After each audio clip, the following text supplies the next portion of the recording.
Hello students, once again I am your science teacher Preeti ma'am and I am going to teach you chapter number 5 of biology of standard 9, that is the fundamental unit of life, cell. This is my second part. The topics that I am going to cover in this chapter are about the structure of the cell, about plasma membrane, means the nature and occurrence, structure and function, and I will be talking about the cell wall. Structure of the cell. Though their shape, size and activities vary, all cells have three major functional regions. कोई भी cell होता है उसके तीन major functional regions होते हैं. कौन कौन से वो तीन रीजन्स होते हैं?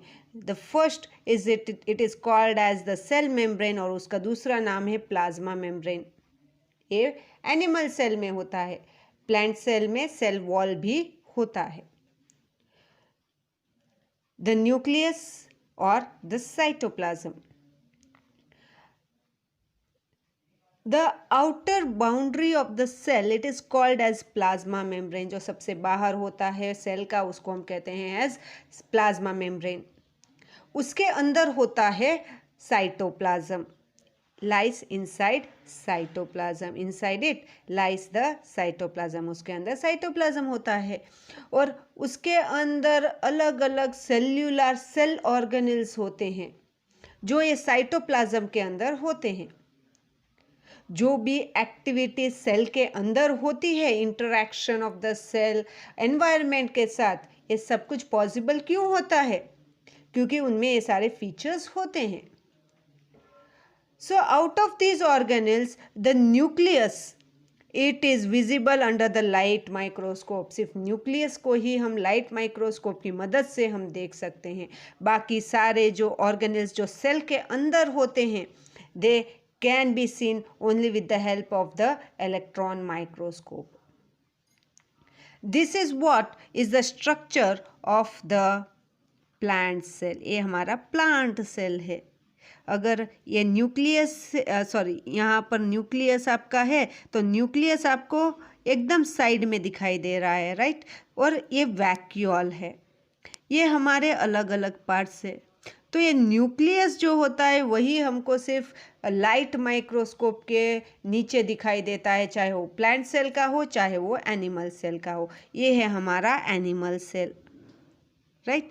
तो प्लांट सेल का हो या एनिमल का सेल हो, ये हमारा न्यूक्लियस है. सिर्फ न्यूक्लियस ही हमको सिर्फ दिखाई देता है अंडर द लाइट माइक्रोस्कोप. बाकी सारे जो छोटे छोटे ऑर्गेनेल्स होते हैं that we are not able to see through the light microscope. उसको देखने के लिए हमको इलेक्ट्रॉन माइक्रोस्कोप की ज़रूरत होती है. Now let's talk about the plasma membrane. उसका नेचर और अकरेंस देख लेते हैं. बहुत सारे सेल ऑर्गेनेल्स होते हैं, जैसे माइटोकॉन्ड्रिया होता है, chloroplast, lysosome, peroxisomes, Golgi apparatus है, न्यूक्लियस है, एंडोप्लाज्मिक रेटिक्यूलम है, ऐसे बहुत सारे हैं. They are all enclosed by a unit membrane. उसके आजू बाजू एक मेम्ब्रेन होता है. The cell surface membrane or the plasma membrane, it is the outer covering of each cell. सारे सेल के बाहर यही होता है. क्या होता है? Plasma membrane. It is present in cells of whether it is plant or animals or microorganisms. हर एक के सेल में ये प्लाज्मा मेम्ब्रेन होता है, जो आउटर कवरिंग होता है वो. ये आपको दिखाई दे रहा है, it is the cytoplasm, right? फिर आता है, हम बात करते हैं उसके स्ट्रक्चर की. तो प्लाज्मा मेम्ब्रेन हमारा कैसा दिखता है? तो plasma membrane it is the living thin delicate selectively permeable membrane. ये एक सेलेक्टिवली परमिएबल मेम्ब्रेन है जो करीब 7 nm के बीच में होता है. ये थिक होता है इतना. और under a light microscope this merely appears as a single line. एक लाइन की तरह ये आपको दिखाई देता है. So chemical analysis, they have shown that the membrane to be 75% of the phospholipids. उसमें 75% होते हैं phospholipids होते हैं. उसके अलावा the membrane contains the proteins, cholesterol और polysaccharides.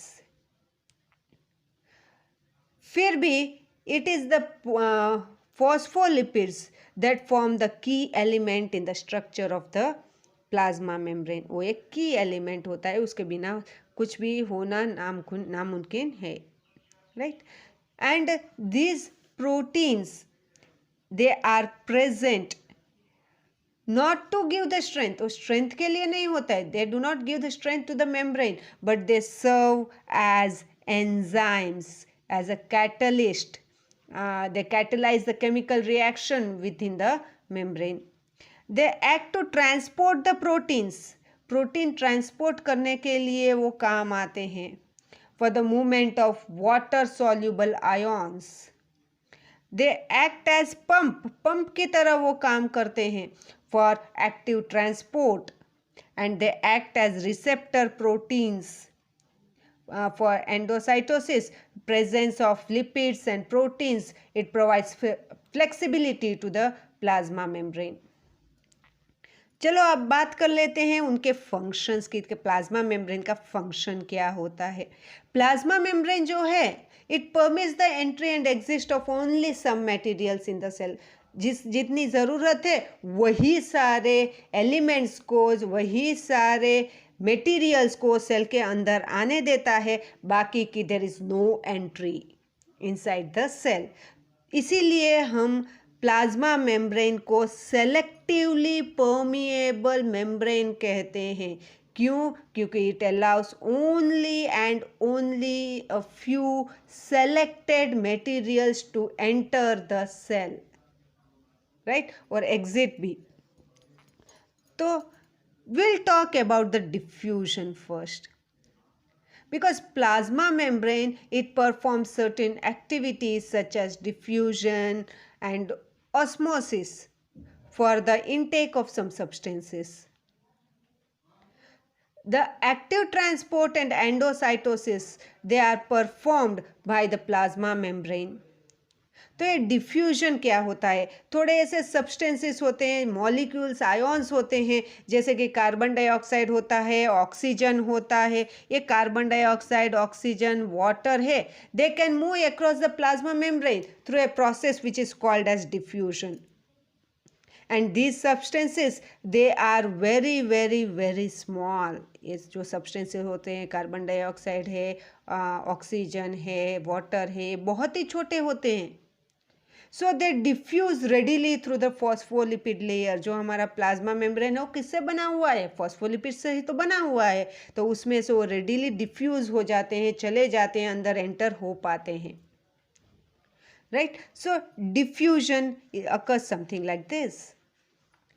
सो डिफ्यूजन होता क्या है? तो diffusion, it is a spontaneous movement of the molecules from a region of high concentration to a region of low concentration. हमेशा जहाँ पर ज़्यादा कॉन्सेंट्रेशन होता है वहाँ से वो जहाँ पर कम कॉन्सेंट्रेशन होता है वैसी जगह पर वो जाते हैं. उनका मूवमेंट वैसा होता है, right. Diffusion is faster in the gaseous phase than in the liquid or solid phases. कहाँ पर ज़्यादा होता है? वो गैशियस फेज में वो डिफ्यूज़ जल्दी से हो जाते हैं. बाकी सारे में इतनी जल्दी से वो हो नहीं पाते हैं, right.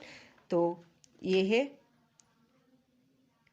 Here it is the process of diffusion which is shown to you over here. यहाँ पर सब्सटेंसेस है वो रेडीली डिफ्यूज़ हो रहे हैं, जा रहे हैं, एक एक एक एक करके मूवमेंट उनका हो रहा है. और मूवमेंट किस में सबसे फास्ट होता है? It always occurs in the gaseous phase. Solid liquid में होता नहीं. The net movement of the particles from an area of high concentration to an area of low concentration. यहाँ पर कितने सारे हैं मॉलिक्यूल्स, है ना. तो ये मॉलिक्यूल्स धीरे धीरे करके, यहाँ पर कोई भी नहीं है तो धीरे धीरे करके ये जगह पर जा रहे हैं. And due to the random movement of the particles, a passive process which means that no energy is needed. इसमें एनर्जी की ज़रूरत नहीं होती है. This you are going to remember.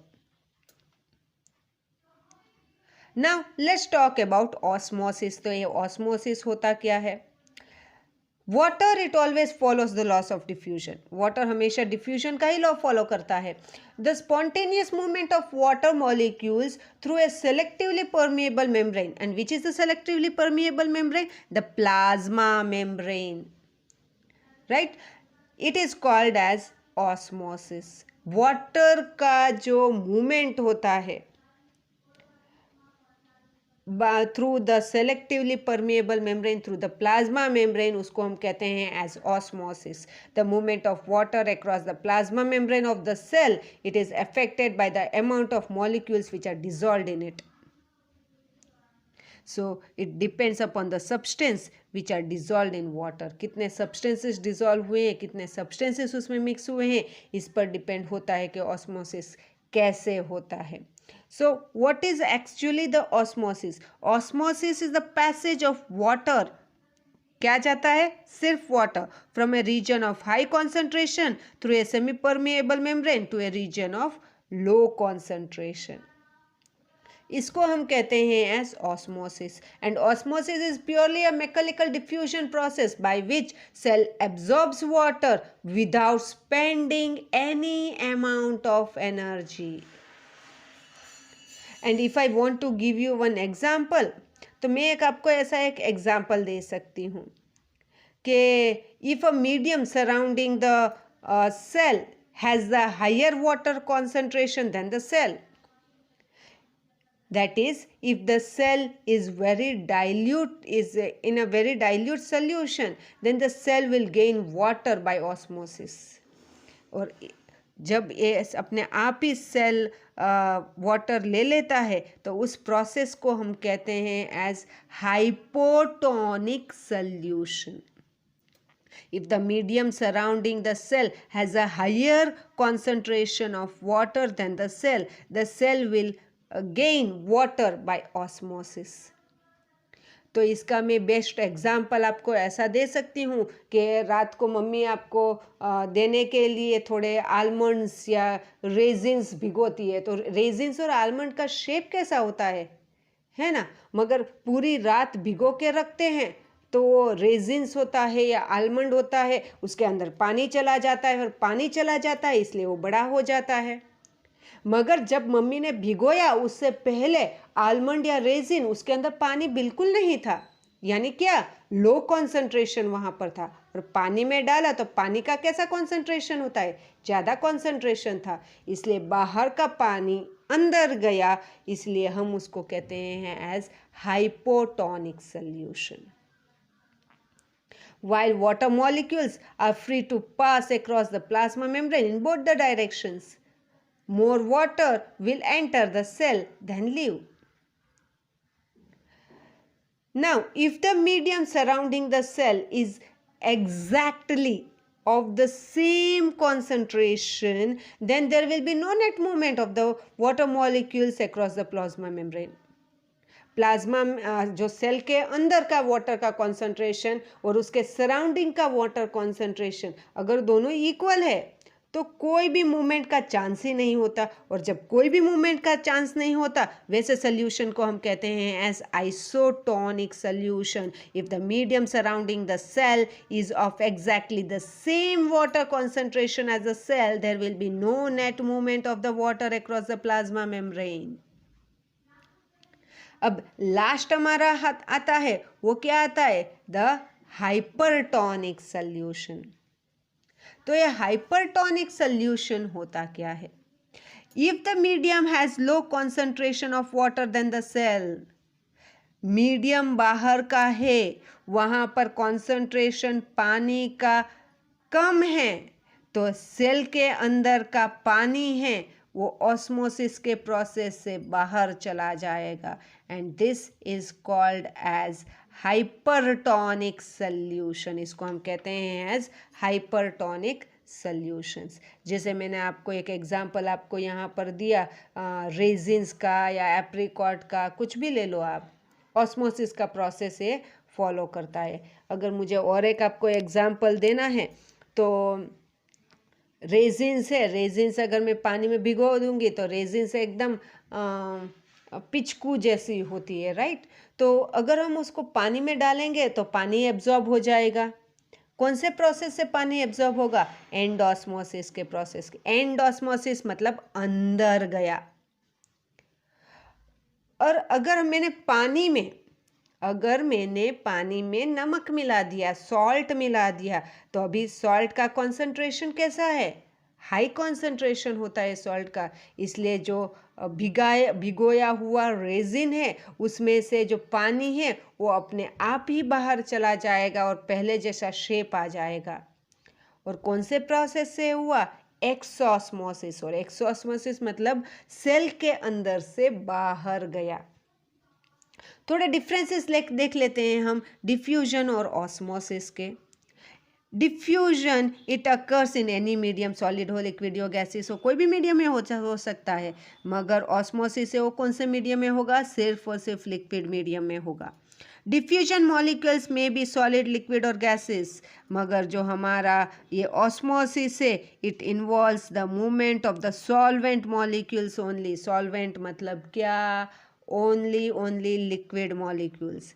Semi permeable membrane is not required. इसमें semi permeable membrane की ज़रूरत नहीं होती है, मगर यहाँ पर सेमी परमिएबल मेम्ब्रेन की ज़रूरत होती है। Dependent on the free energy molecules of diffusing substance only, presence of other substances in the system is of no importance. Though it is the diffusion of the solvent molecules only, yet influenced by the presence of other substance in the system. और last हमारा difference है an equilibrium in the free energy of diffusion molecules is achieved in the system. और यहाँ पर equilibrium of the free energy of the diffusion molecules is never achieved in the system. अब बात करते हैं थोड़े हमारे यहाँ पर प्लाज्मा मेम्ब्रेन के न्यूट्रिएंट्स की। कौन कौन से न्यूट्रिएंट्स होते हैं?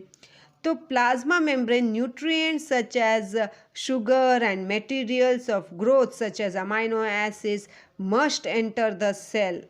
सेल के अंदर अमाइनो एसिड्स की, थोड़े शुगर्स की इसकी ज़रूरत होती ही है। And the waste of metabolism must be thrown out.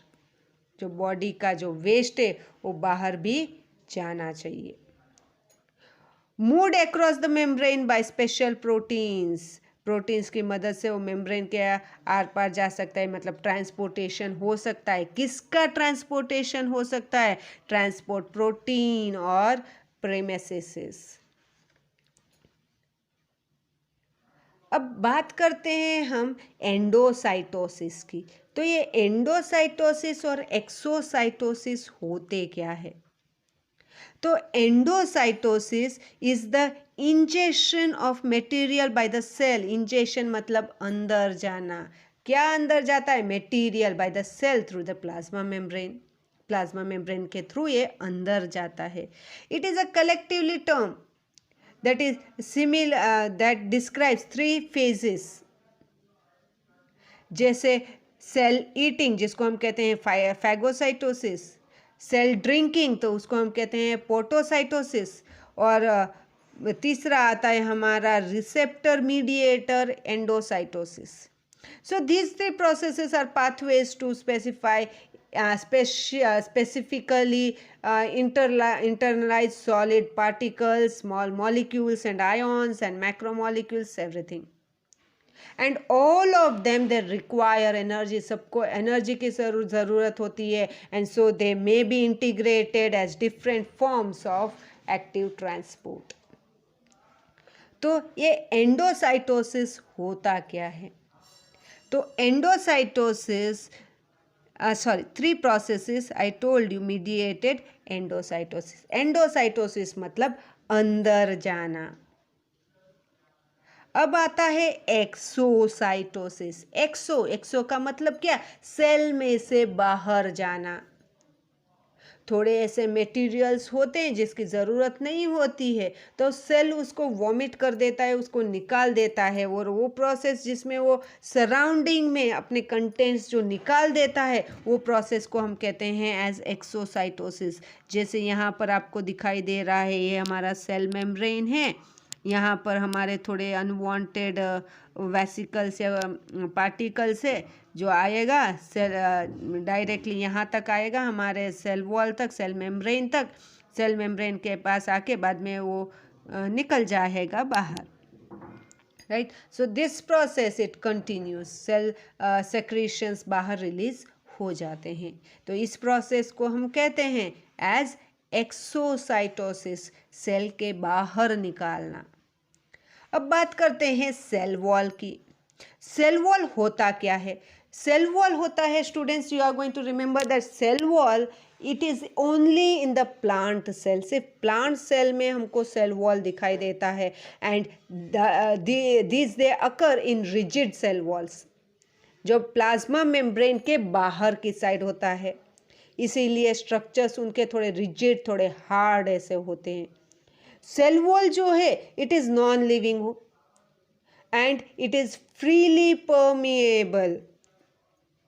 हमारा प्लाज्मा मेम्ब्रेन था वो क्या था? Selectively permeable. सेलेक्टिवली का मतलब क्या है? जितनी ज़रूरत है उतनी ही अंदर आने देता है। मगर सेल वॉल है it is a freely permeable membrane. और फ्रीली परमिएबल मेम्ब्रेन मतलब क्या? सब कुछ ही अंदर जाना या सब कुछ ही बाहर निकल सकता है। ये क्या करता क्या है? इसका काम क्या है? ये प्रोटेक्ट करता है प्लाज्मा मेम्ब्रेन को। Secreted by the cell for the protection of the plasma membrane and cytoplasm. Plasma membrane और cytoplasm को ये प्रोटेक्ट करता है। किससे बना हुआ ये सेल वॉल होता है? It is made up of fibrous polysaccharides. Polysaccharides से बने हुए होते हैं। पॉलीसेकेराइड्स का मतलब क्या होता है students? Carbohydrates, which is called as cellulose. यानी ये जो हमारा सेल वॉल है जो नॉन लिविंग है, किससे बना हुआ होता है? सेल वॉल से ये बना हुआ होता है। अब बात करते हैं थोड़े फंक्शंस की सेल वॉल के। तो जो सेल वॉल है it permits the plant cell to become turgid. Turgid हो जाता है। And as water enters the vacuole through osmosis, the plant cell it expands. पानी अगर अंदर आता है तो क्या वो फूल जाता है, बड़ा हो जाता है। और बड़ा हो जाता है तो क्या? अगर बड़ा हो जाता है तो सेल वॉल बाहर की साइड है तो ज़्यादा एक्सपैंड होने की वजह से वो टूट नहीं जाता। क्यों? क्योंकि बाहर सेल वॉल होता है। The cell wall it has to be strong enough to resist this expansion and so enable the cell to become turgid. बाद में it provides the mechanical strength to support the cell. Strength देता है। Cellulose से बना हुए होते हैं इसलिए बहुत ही स्ट्रांग होते हैं।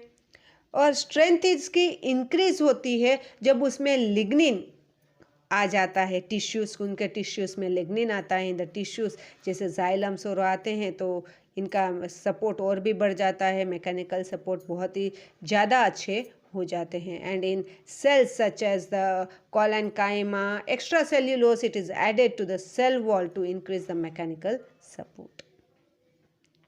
Then it is freely permeable to water and substances in the solution. Freely permeable मैंने आपको अभी समझाया, सब कुछ ही वो अंदर आने देता है और सब कुछ ही बाहर फेंक सकता है वो।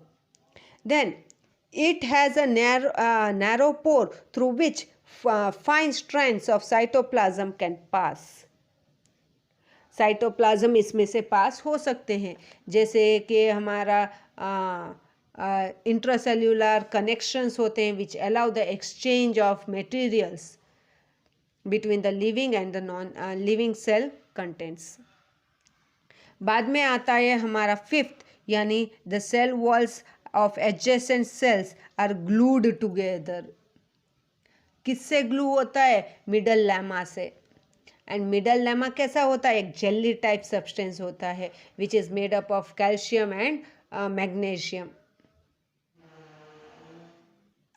अब बात करते हैं हम प्लाज्मोलिसिस की।